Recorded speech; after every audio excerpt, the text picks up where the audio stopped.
Advocate Suresh Mulayara Ratheesh അവർകൾ.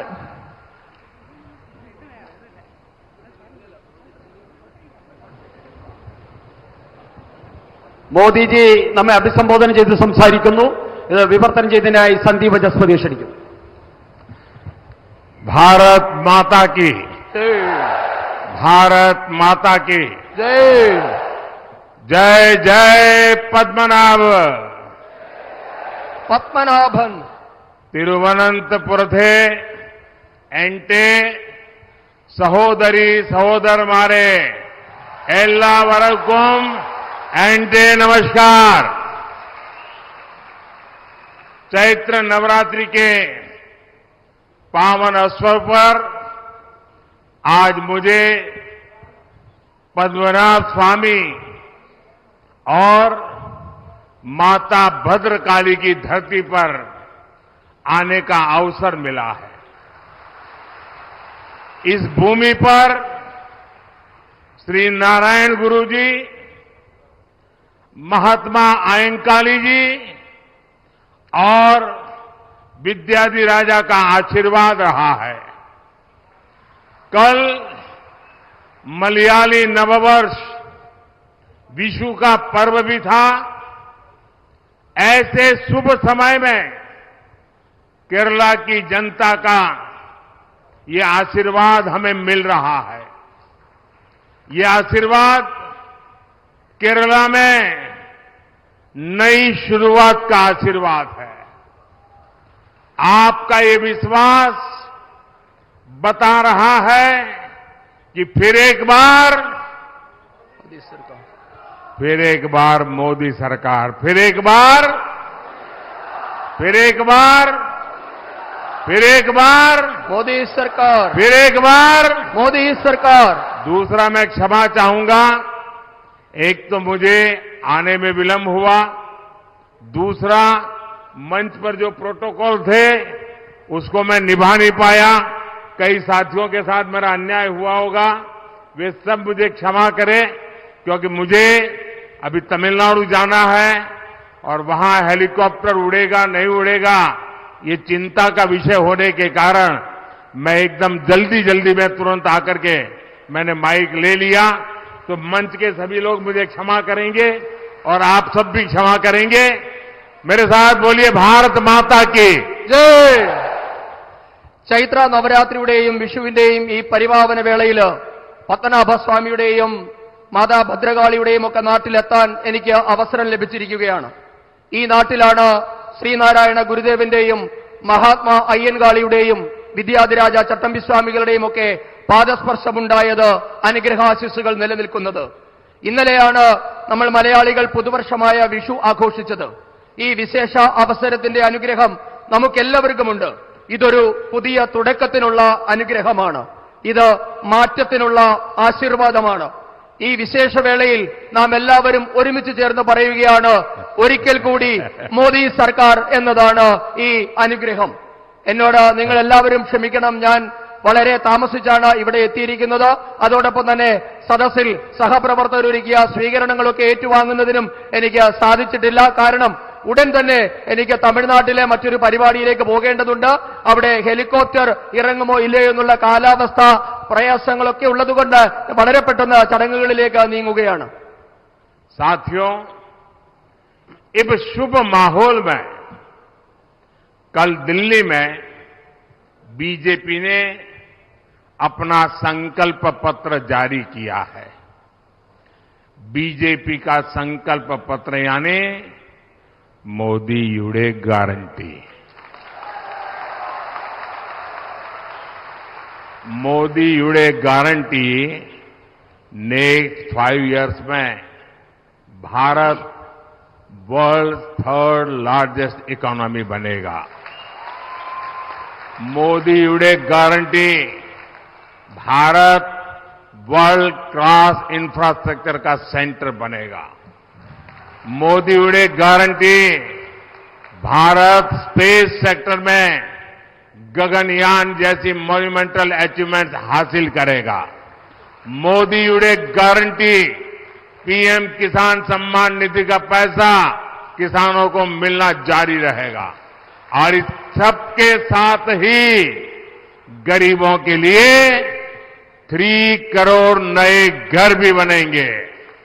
70 years के ऊपर के 70 इयर्स के ऊपर के हर सिटीजन को फ्री ट्रीटमेंट की सुविधा मिलेगी और 10 करोड़ बहनों के सेल्फ हेल्प ग्रुप को हम आईटी, हेल्थ, टूरिज्म, रिटेल और ऐसे अन्य सेक्टर्स की ट्रेनिंग देंगे। यानी बीजेपी के डेवलपमेंट विजन में केरला के हर वर्ग, हर समाज के लिए एक व्यापक रोड मैप मौजूद है। പ്രിയപ്പെട്ടവരെ, ഈ ശുഭസമയത്താണ് ഇന്നലെ ദില്ലിയിലെ ഭാരതീയ ജനതാ പാർട്ടി വികസന പത്രിക അഥവാ നമ്മുടെ പ്രകടന പത്രിക പുറത്തിറക്കിയത്. ബിജെപിയുടെ പ്രതിജ്ഞാപത്രം എന്നാൽ മോദിയുടെ ഗ്യാരണ്ടി എന്നാണ് അർത്ഥം. ഭാരതത്തെ അടുത്ത 5 വർഷത്തിനുള്ളിൽ ലോകത്തിലെ ഏറ്റവും ശക്തമായ 3ാമത്തെ സാമ്പത്തിക ശക്തി ആക്കും എന്നാണ് മോദിയുടെ ഗ്യാരണ്ടി. ഭാരതം അന്താരാഷ്ട്ര നിലവാരമുള്ള അടിസ്ഥാന സൗകര്യമുള്ള നാടായി മാറുമെന്നാണ് മോദിയുടെ ഗ്യാരണ്ടി. മനുഷ്യനെ ബഹിരാകാശത്തെത്തിക്കുന്ന ഗഗൻയാൻ പോലെയുള്ള ഐതിഹാസികമായ നേട്ടങ്ങൾ കരസ്ഥമാക്കും എന്നാണ് മോദിയുടെ ഗ്യാരണ്ടി. പ്രധാനമന്ത്രി കിസാൻ സമ്മാൻ നിധി മുഖാന്തരം കർഷകർക്കുള്ള ധനസഹായം തുടരുമെന്നാണ് മോദിയുടെ ഗ്യാരണ്ടി. ഇതിനോടൊപ്പം രാജ്യത്തെ പാവപ്പെട്ടവർക്ക് 3 കോടി പുതിയ വീടുകൾ നിർമ്മിച്ചു നൽകും എന്നാണ് മോദിയുടെ ഗ്യാരണ്ടി. 70 വയസ്സ് കഴിഞ്ഞ രാജ്യത്തെ എല്ലാ പൗരന്മാർക്കും സൗജന്യ ചികിത്സ ഉറപ്പാക്കും എന്നാണ് മോദിയുടെ ഗ്യാരണ്ടി. രാജ്യത്തെ 10 കോടി സഹോദരിമാർക്ക് സ്വയം സഹായ സംഘങ്ങൾ വഴി ഇൻഫർമേഷൻ ടെക്നോളജി, ആരോഗ്യം, വിനോദസഞ്ചാരം, ചെറുകിട വ്യാപാരം തുടങ്ങിയ നിരവധി മേഖലകളിൽ പരിശീലനം നൽകുമെന്നാണ് മോദിയുടെ ഗ്യാരണ്ടി. അതായത് ബിജെപിയുടെ വികസന രേഖയിൽ കേരളത്തിലെ വിവിധ മേഖലകൾക്കും വിഭാഗങ്ങൾക്കുമുള്ള നയപരിപാടികൾ ഉൾപ്പെട്ടിട്ടുണ്ട് എന്നുകൂടി അർത്ഥമുണ്ട്.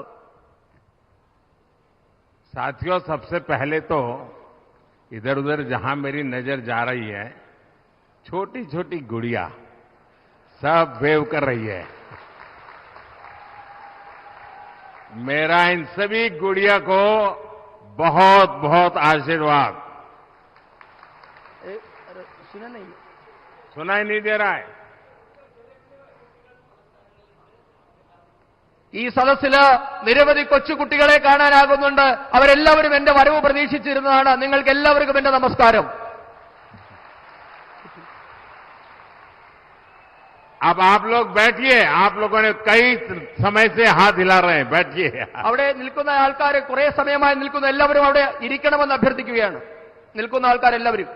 साथियों, बीजेपी ने अपने मैनिफेस्टो में घोषणा की है कि हम अपनी विरासत से ग्लोबल टूरिस्ट को जोड़ेंगे और अपनी विरासत को वर्ल्ड हेरिटेज के स्तर पर ले जाएंगे, उस ऊंचाई पर पहुंचाएंगे। यहां केरला में तो इसकी बहुत ज्यादा संभावना है। बीजेपी का प्लान बड़े टूरिस्ट डेस्टिनेशन के ओवरऑल डेवलपमेंट का है। भाजपा केरला में इको टूरिज्म के नए सेंटर्स भी बनाएंगे। इससे होम स्टे के जो अवसर बनेंगे, उसका बड़ा लाभ हमारे ट्राइबल परिवारों को मिलेगा। बीजेपी गवर्नमेंट होम स्टे के लिए महिलाओं को फाइनेंशियल हेल्प भी देगी। നമ്മുടെ മഹത്തായ പൈതൃകം ലോകം മുഴുവൻ അറിയപ്പെടണമെന്നാണ് ഭാരതീയ ജനതാ പാർട്ടി ആഗ്രഹിക്കുന്നത്. ലോക ടൂറിസവുമായി നമ്മുടെ പൈതൃകത്തെ ബന്ധിപ്പിച്ച് ആഗോള ശ്രദ്ധയിലേക്ക് നമ്മുടെ പാരമ്പര്യത്തെ എത്തിക്കുമെന്ന് ബിജെപി ഉറപ്പു നൽകുകയാണ്. ഇതിലേക്ക് നമ്മുടെ കേരളത്തിനും വലിയ സംഭാവനകൾ നൽകാൻ കഴിയുന്നു.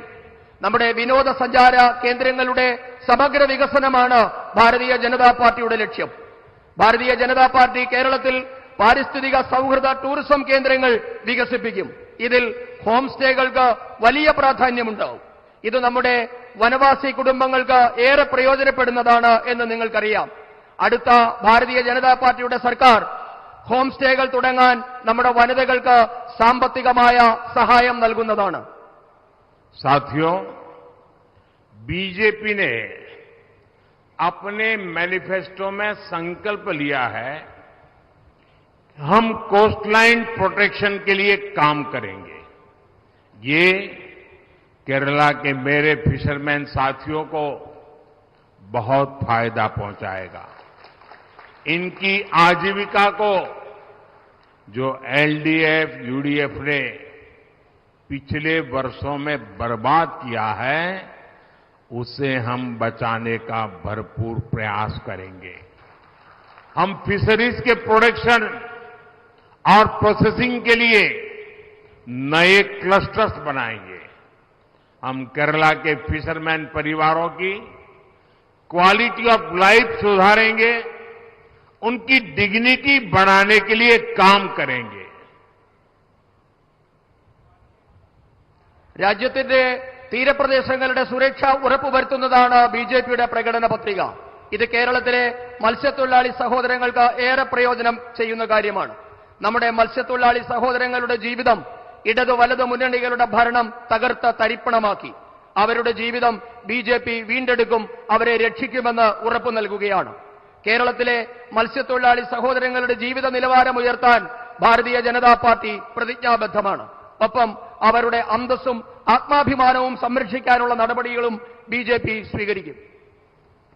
साथियों, तेजी से आगे बढ़ता हुआ भारत मॉडर्न इंफ्रास्ट्रक्चर पर लाखों करोड़ रुपए इन्वेस्ट कर रहा है. अगले कुछ वर्षों में आप भारतीय रेल का कायाकल्प होते देखेंगे. वंदे भारत ट्रेनों के 3 स्वरूप, Vande Bharat sleeper, Vande Bharat chair car और वंदे भारत मेट्रो, तीनों ही भविष्य में भारत की शान बढ़ाएंगे.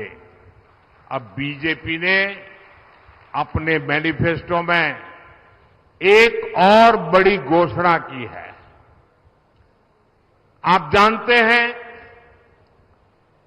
भारत के पश्चिम में अहमदाबाद मुंबई के बीच बुलेट ट्रेन का काम चल रहा है. वो आने वाले कुछ समय में पूरा भी होगा. बुलेट ट्रेन दौड़ना भी शुरू करेगी. लेकिन उसमें से जो हमने सीखा है, समझे हैं, उसके आधार पर उत्तर में, भारत के उत्तर में, भारत के पूरब में और भारत के साउथ में भी बुलेट ट्रेन चलाई जाएगी. एनडीए सरकार के तीसरे कार्यकाल में बहुत जल्द बुलेट ट्रेन से जुड़ा सर्वे कराने का काम शुरू किया जाएगा. പ്രിയപ്പെട്ടവരെ, അടിസ്ഥാന സൗകര്യ മേഖലയിൽ ഭാരതം വൻ കുതിപ്പാണ് നടത്തിക്കൊണ്ടിരിക്കുന്നത്. ഈ മേഖലയുടെ വികസനത്തിനായി ലക്ഷക്കണക്കിന് കോടി രൂപയാണ് ഭാരതീയ ജനതാ പാർട്ടിയുടെ സർക്കാർ നിക്ഷേപിച്ചിട്ടുള്ളത്.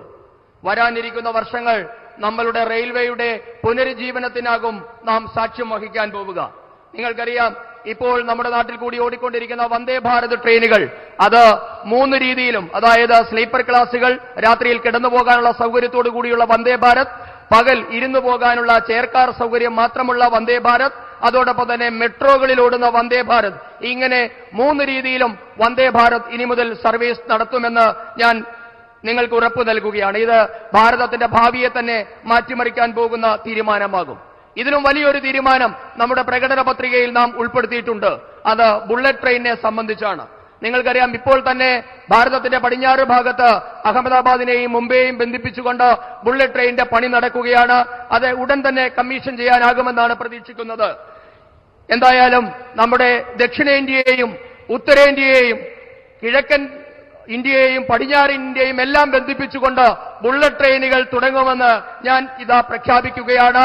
അതിനുള്ള സർവേ നടപടികൾ ഉടൻ തന്നെ അടുത്ത സർക്കാർ ആരംഭിക്കുന്നതാണ്.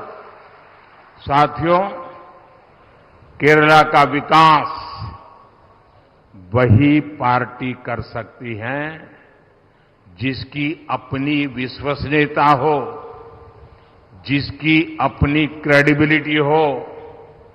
आप मुझे बताइए, क्या आप कांग्रेस और एलडीएफ पर विश्वास कर सकते हैं क्या? न इनके काम की कोई क्रेडिबिलिटी है, न इनके पॉलिटिकल कैरेक्टर की कोई क्रेडिबिलिटी है।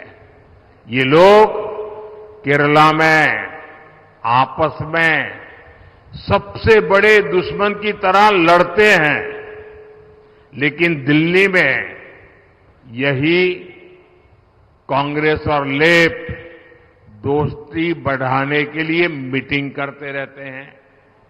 यहां केरला में ये दोनों एक दूसरे के खिलाफ लड़ रहे हैं, लेकिन यहां से कुछ ही दूर तिरुनेलवेली में कांग्रेस और लेफ्ट एक ही अलायंस का हिस्सा है।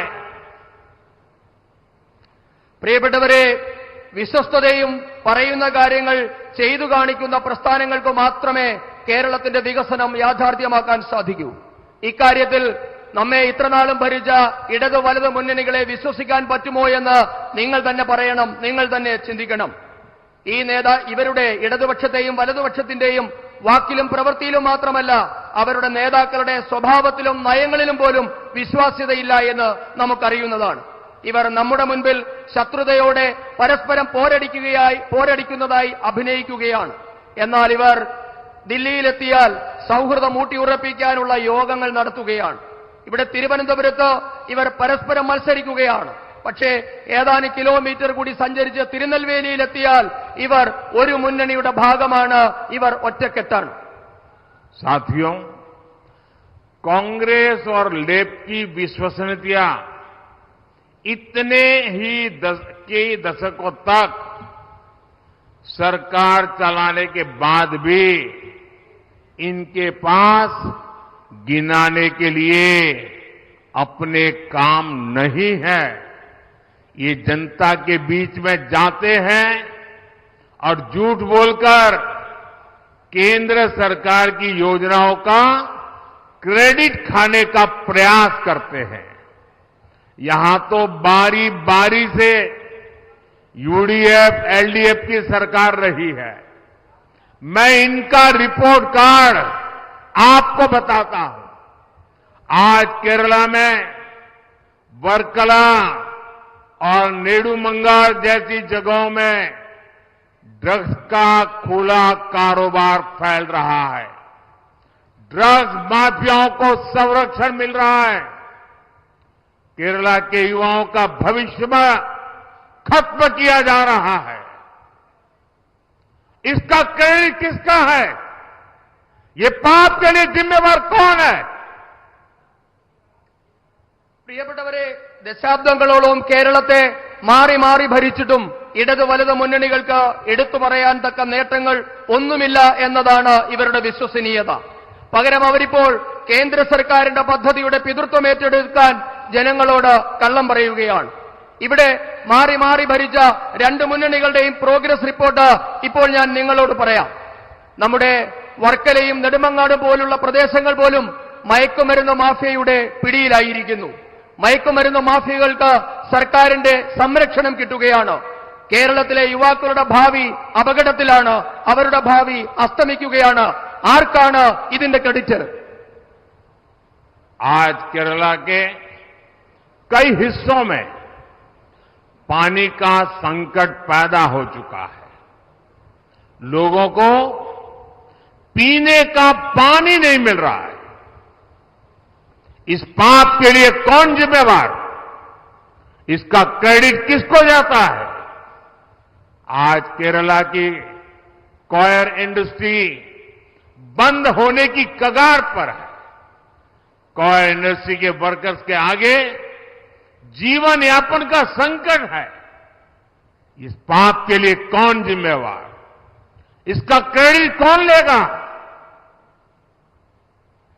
കേരളത്തിന്റെ പല ഭാഗത്തും ഇന്ന് കുടിവെള്ളക്ഷാമം രൂക്ഷമാണ്. കേരളത്തിലെ പലയിടത്തെയും ജനങ്ങൾ കുടിവെള്ളം കിട്ടാതെ വലയുകയാണ്. ആർക്കാണ് ഇതിന്റെ ക്രെഡിറ്റ്? ഇന്ന് കേരളത്തിന്റെ കയർ വ്യവസായം അടച്ചുപൂട്ടലിന്റെ വക്കിലാണ്. കയർ തൊഴിലാളികളുടെ ജീവിതം വഴിമുട്ടി നരകിക്കുകയാണ്. ഈ പാപത്തിന്റെ ക്രെഡിറ്റ് ആർക്കാണ്? साथियों, आज देश में कांग्रेस और लेफ्ट में कोई अंतर नहीं बचा है। लेफ्ट और कांग्रेस दोनों का सिर्फ नाम ही बचा है। दोनों को देश ने रिजेक्ट कर दिया है। कांग्रेस लेफ्ट दोनों विकास विरोधी है। कांग्रेस लेफ्ट दोनों ही भ्रष्टाचार में एक दूसरे का मुकाबला करते हैं। कांग्रेस लेफ्ट का ट्रैक रिकॉर्ड विकास के लिए जरूरी इंडस्ट्री को तबाह करने का है। दोनों की जहां सरकार रह जाती है उस राज्य को बर्बाद कर देते हैं। केरला की जनता आज इसी पीड़ा से गुजर रही है। आज केरला की चर्चा राजनैतिक हिंसा और महिलाओं के खिलाफ बढ़ते अपराधों के लिए होने लगी है।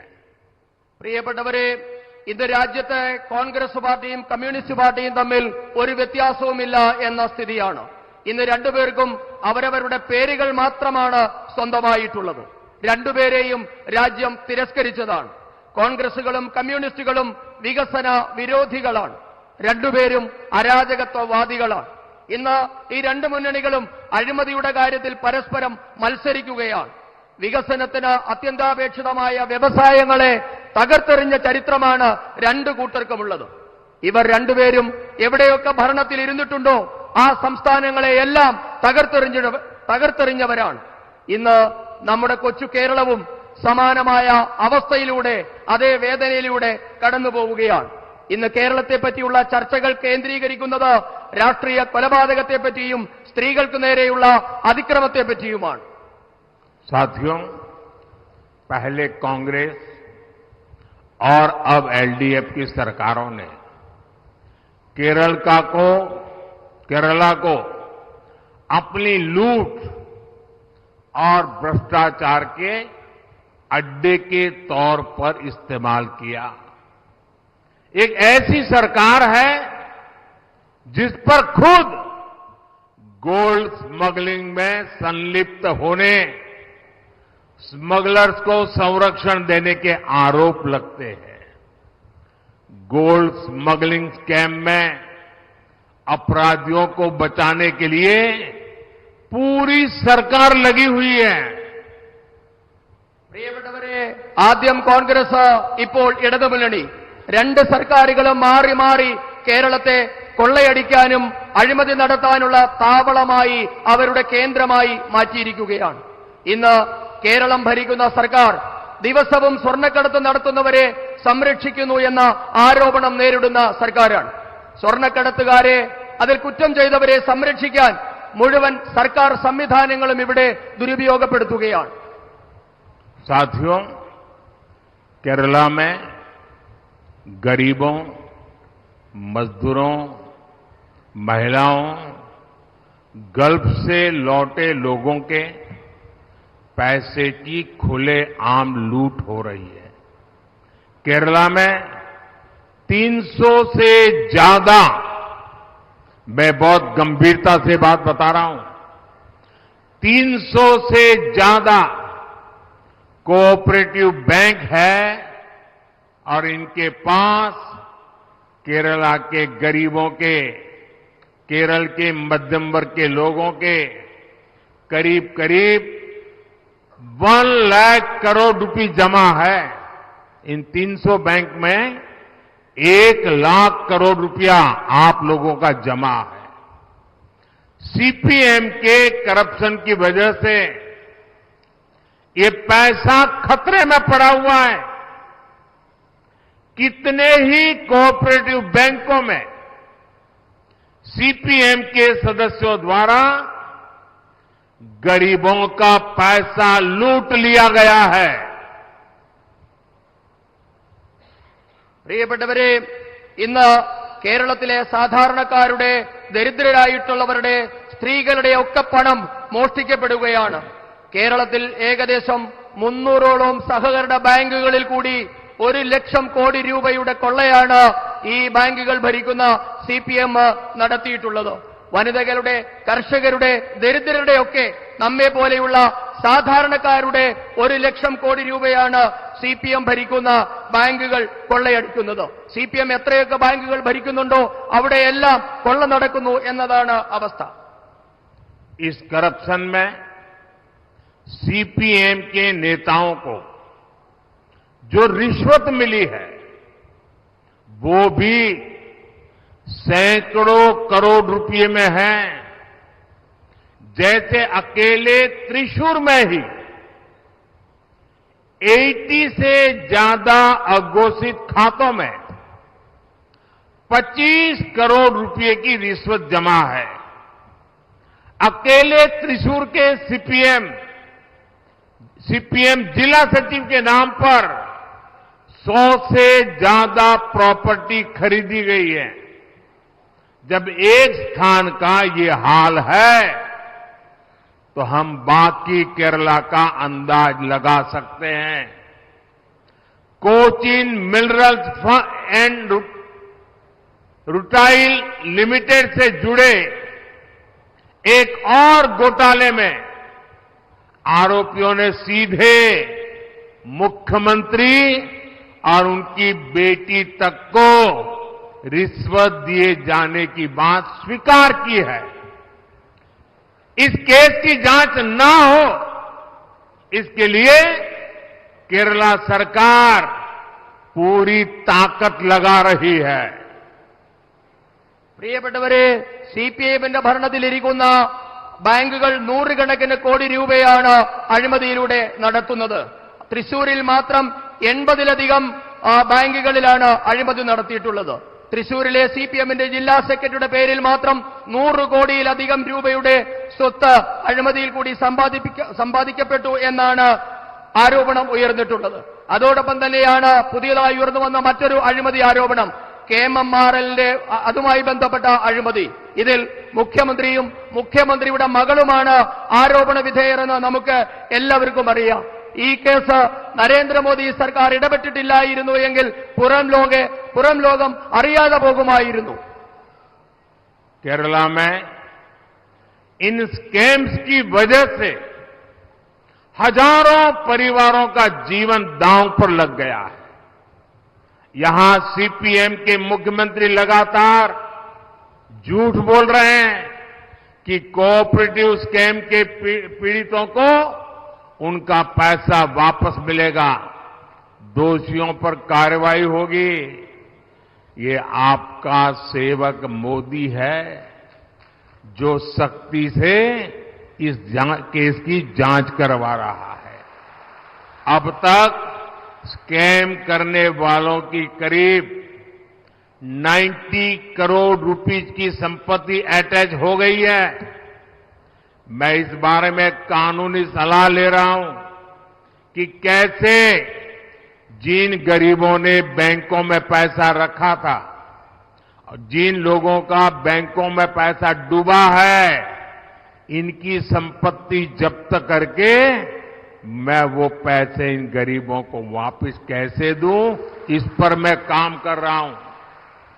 बीजेपी सरकार पहले भी देश में 17,000 करोड़ रुपीस ऐसे जो स्कैम पीड़ित लोग थे उनको वापस दे चुका हूं मैं। इसलिए मैं कोऑपरेटिव स्कैम के पीड़ितों को भरोसा देता हूं कि उनका पैसा वापस दिलाने में मैं पूरी ताकत लगा दूंगा और पाई पाई उनसे निकलवा के रहूंगा और आपको पैसा वापस मिले इसके लिए पूरी ताकत खपा दूंगा। പ്രിയപ്പെട്ടവരെ, ആയിരക്കണക്കിന് കുടുംബങ്ങളാണ്, അവരുടെ ജീവിതങ്ങളാണ് CPM-ന്റെ ഈ തട്ടിപ്പ് മൂലം ഇന്ന് വഴിയാധാരം ആയിരിക്കുന്നത്. കേരളത്തിന്റെ മുഖ്യമന്ത്രി സഹകരണ മേഖലയെപ്പറ്റി കള്ളം പറയുകയാണ്. സഹകരണ മേഖലയിലുള്ളവരുടെ പണമൊക്കെ തിരികെ കൊടുക്കുമെന്നാണ് മുഖ്യമന്ത്രി പറയുന്നത്. എന്നാൽ നരേന്ദ്രമോദി പറയുകയാണ്, ഈ കുറ്റക്കാരെ, സഹകരണ മേഖലയിൽ കൊള്ള നടത്തിയ ഒരാളെ പോലെയും വെറുതെ വിടില്ല, അവരുടെ എല്ലാവരുടെയും പണം തിരികെ നൽകുമെന്നാണ് നരേന്ദ്രമോദിയുടെ ഗ്യാരണ്ടി. അഴിമതി നടത്തിയവരുടെ പണം തിരികെ കിട്ടുമെന്ന് ഞാൻ നിങ്ങൾക്ക് അഴിമതി നടത്തിയവരെ തുറുങ്കിലടയ്ക്കുമെന്നും പണം നഷ്ടമായവർക്ക് അത് തിരികെ കിട്ടുമെന്ന് ഞാൻ നിങ്ങൾക്ക് വീണ്ടും ഉറപ്പ് നൽകുകയാണ്. നേരത്തെ തന്നെ ഇത്തരത്തിൽ അഴിമതി നടത്തിയിട്ടുള്ള 70,000-ഓളം കോടി രൂപയാണ് സാധാരണക്കാർക്ക് തിരികെ കിട്ടിയിട്ടുള്ളത്. അതുകൊണ്ട് തന്നെ ഞാൻ നിങ്ങൾക്ക് ഉറപ്പ് നൽകുകയാണ്, ഈ പണം, സാധാരണക്കാരുടെ പണം നഷ്ടപ്പെട്ടത് ആരായാലും അവരുടെ പണം നിങ്ങൾക്ക് തിരികെ കിട്ടും. അതിനുവേണ്ടി അഴിമതി നടത്തിയ എല്ലാവരെയും തുറുങ്കിലടയ്ക്കുമെന്നും ഞാൻ ഉറപ്പ് നൽകുകയാണ്. साथियों, खुली लूट के कारण केरला आर्थिक तबाही के कगार पर पहुंच चुका है।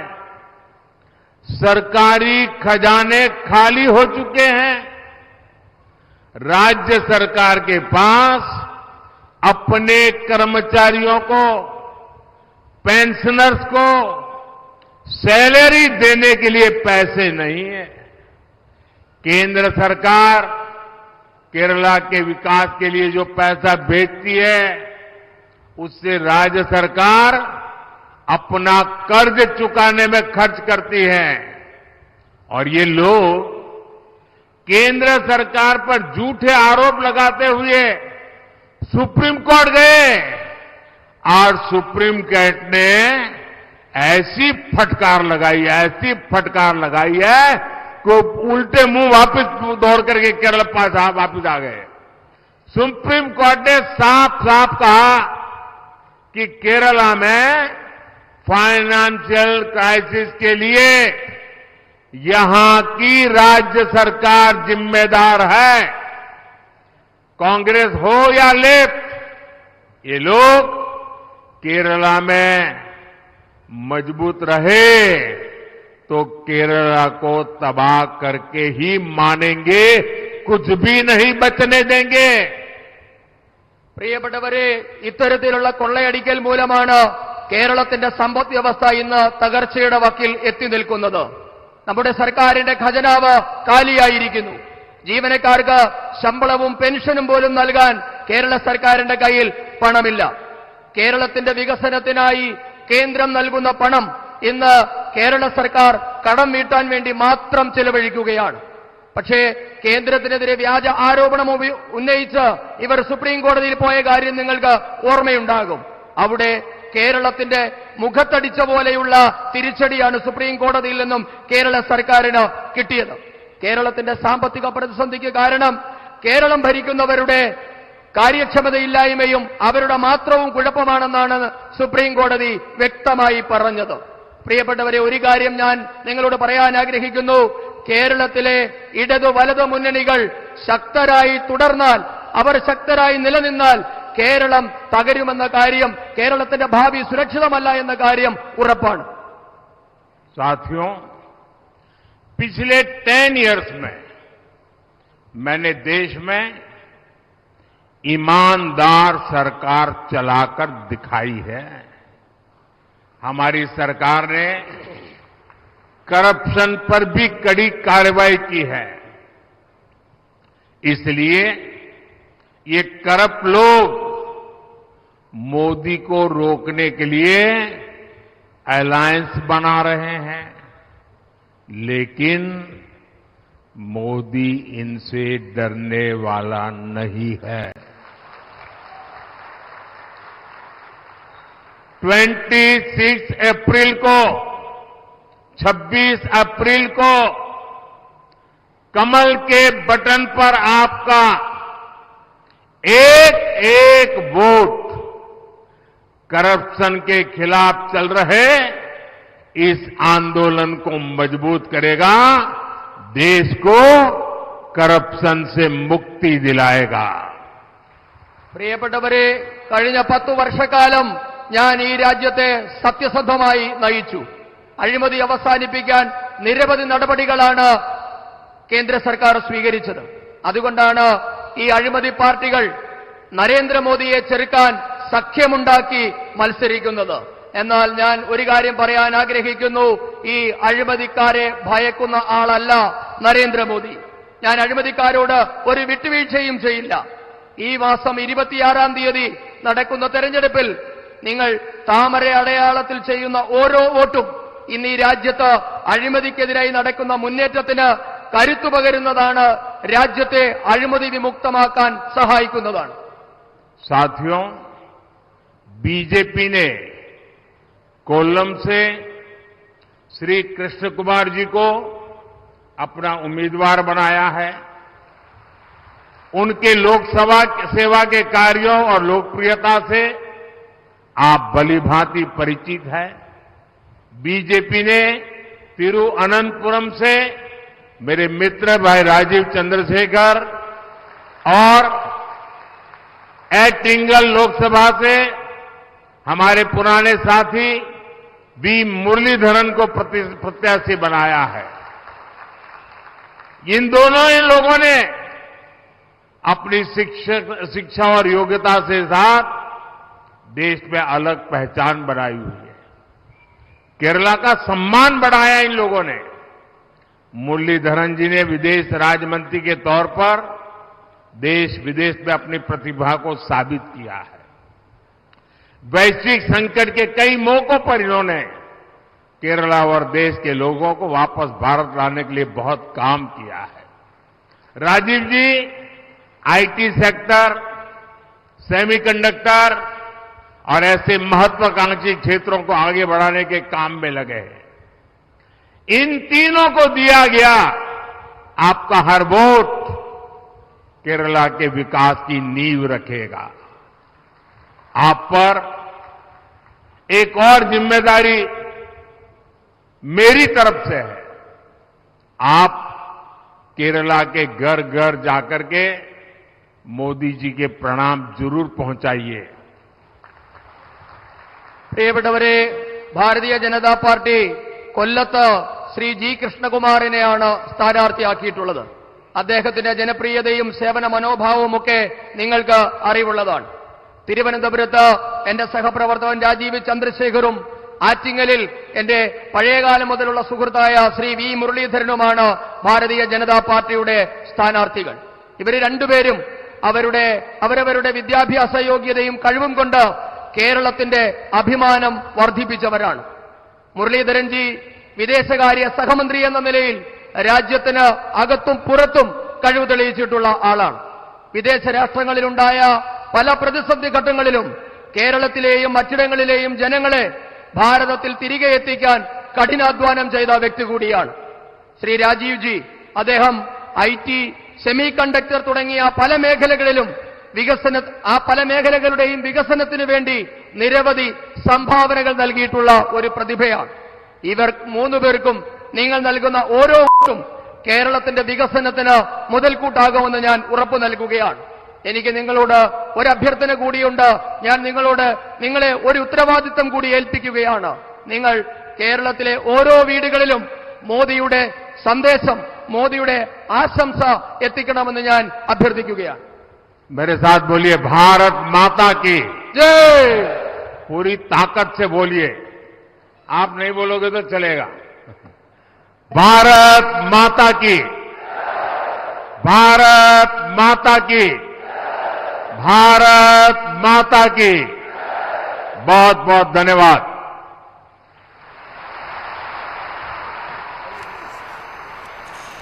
പ്രധാനമന്ത്രി നരേന്ദ്രമോദി തെരഞ്ഞെടുപ്പ് പ്രചാരണാർത്ഥം തിരുവനന്തപുരത്തെ ആറ്റിങ്ങൽ മണ്ഡലത്തിലെ കാട്ടാക്കടയിൽ എത്തിയിരിക്കുകയായിരുന്നു.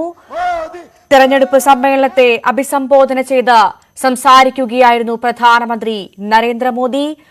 ഇനി വരുന്ന 5 വർഷവും കേന്ദ്രത്തിൽ ബിജെപി സർക്കാർ അധികാരത്തിലെത്തും എന്നുറപ്പിച്ചുകൊണ്ടുള്ള വാക്കുകളായിരുന്നു പ്രധാനമന്ത്രിയുടെ ഭാഗത്തുനിന്ന് നമ്മൾ കേട്ടത്.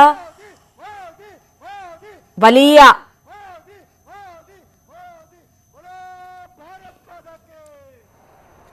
പ്രധാനമന്ത്രി നരേന്ദ്രമോദി വേദി വിട്ട് പുറത്തേക്ക് പോകാനുള്ള തയ്യാറെടുപ്പിലാണ്. ആയിരക്കണക്കിന് പ്രവർത്തകരാണ് പ്രധാനമന്ത്രിയെ കാത്ത് വേദിയിലുണ്ടായിരുന്നത്.